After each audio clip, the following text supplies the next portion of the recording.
Sun டிவில ஒளிபரப்பாகிட்டு வர கயல் சிறையில நடித்து கொண்டிருந்தவங்க தான் சுபாஷினி. இவங்க நேத்து திடீர்னு மரணமடைந்தாங்க. இவங்க சென்னை ஐயப்பன் தாங்கல இருக்கிற வீட்டுல தூக்கிட்டு தற்கொலை செய்து கொண்டாங்க. இதனால பலரும் பல கேள்விகள் எழுப்பினாங்க. குறிப்பா சொல்லணும்னா உயிரிழக்கிறதுக்கு முன்னாடி கணவன் பிபின் சந்திராவுடன் வீடியோ கால் மூலமா பேசியிருப்பதா கூறப்படுது. அப்போ அவங்க 2 பேரும் என்ன பேசினாங்க, எதனால அவங்க தற்கொலை செய்து கொண்டாங்க என்ற கோணத்துல போலீசாரும் விசாரணை நடத்திட்டு வராங்க. இதை தொடர்ந்துதான் சுபாஷினியுடைய கணவர் பிபின் சந்திரா ஊர்க்கமா ஒரு போஸ்ட் போட்டிருக்காரு. அந்த விஷயம் தான் இப்ப பேசும் பொருளா இருக்கு.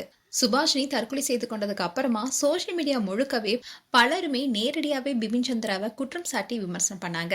என்ன நடந்துச்சு, ஏன் இப்படி ஒரு முடிவை எடுத்தாங்க என்ற கேள்விகளுடன் சிலர் அவரை கடுமையாவும் திட்டிட்டு வராங்க. எந்த தகவலும் உறுதியா தெரியறதுக்கு முன்னாடியே யூகங்களுடைய அடிப்படையில கருத்துகள் பார்வையிட்டு வருது. இதற்கிடையில தான் பெங்களூர்ல வச்சுட்டு வர பிபின் சந்திரா அவருடைய இன்ஸ்டாகிராம் பேஜ்ல உருக்கமா ஒரு போஸ்ட் போட்டிருக்காரு. அதுல, உன்னுடைய ஆத்மா சாந்தி அடையட்டும் போபா, உன்னை போன்று என்னை யாருமே காதலிச்சதில்ல, நான் உன்னை போன்று வேற யாருமே காதலிச்சதில்ல, இன்னைக்கு நீ உயிருடன் இல்லங்கிறத என்னால் நம்பவே முடியல, என்னோட நினைவுகளை எனக்குள்ள நீ வாழ்ற, நீ இங்கு இருப்பது போன்றே உணர்ற, என்னை விட்டு ஏன் போன, உன்னுடைய பிறந்தநாள் நம்மளுடைய 2ஆம் வருட திருமண நாளையும் கொண்டாட விரும்புறேன், நீ இல்லாம நான் இல்ல, அடிக்கடி பயணம் செய்யணும்னு கனவு கண்டமே பேபின்னு ரொம்பவே உருக்கமா போஸ்ட் போட்டிருக்காரு. இவருடைய போஸ்ட் தான் இப்ப கவனம் பெற்று வருது. சுபாஷியோடைய வாழ்க்கையில ஏப்ரல் மாசம் தான் ரொம்பவே முக்கியமான மாதம்.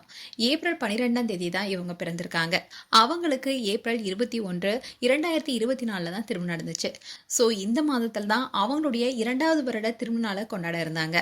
இப்படி இருக்க சூழல தான் சுபாஷினி தற்கொலை செய்தது அவருடைய கணவர் பிபின் சந்திரா அண்ட் அவங்களுடைய குடும்பத்தையும் சோகத்தில் ஆழ்த்தியிருக்கு. இதுக்கு முன்னாடி சுபாஷினி அவங்களுடைய சோஷியல் மீடியா பேஜ்ல ரொம்பவே சந்தோஷமா தான் போஸ்ட் எல்லாம் போட்டுட்டு வந்தாங்க. இப்படிப்பட்ட சுபாஷினியா தற்கொலை செய்தாங்கன்னு ஃபேன்ஸும் புலம்ப ஆரம்பிச்சாங்க. அதுலயும் அவங்க போட்ட ஒரு போஸ்ட்ல, நான் என்னுடைய கணவரை கண்களாலே கைது செய்த தருணம்னு பகிர்ந்திருந்தாங்க. அந்த அளவுக்கு தான் அவங்களுடைய உறவை ரொம்பவே பெருமையாவும் மகிழ்ச்சியாகவும் சொல்லியிருந்தாங்க. இப்படி இருக்க சொல்லதான் ஞாயிற்றுக்கிழமை இரவுல 2 பேரும் வீடியோ கால் பேசும்போது ஏற்பட்ட சண்டை காரணமா நான் தற்கொலை செய்ய போறேன்னு சொல்லிட்டு போனை கட் பண்ணிட்டு தற்கொலை செஞ்சிருக்காங்க.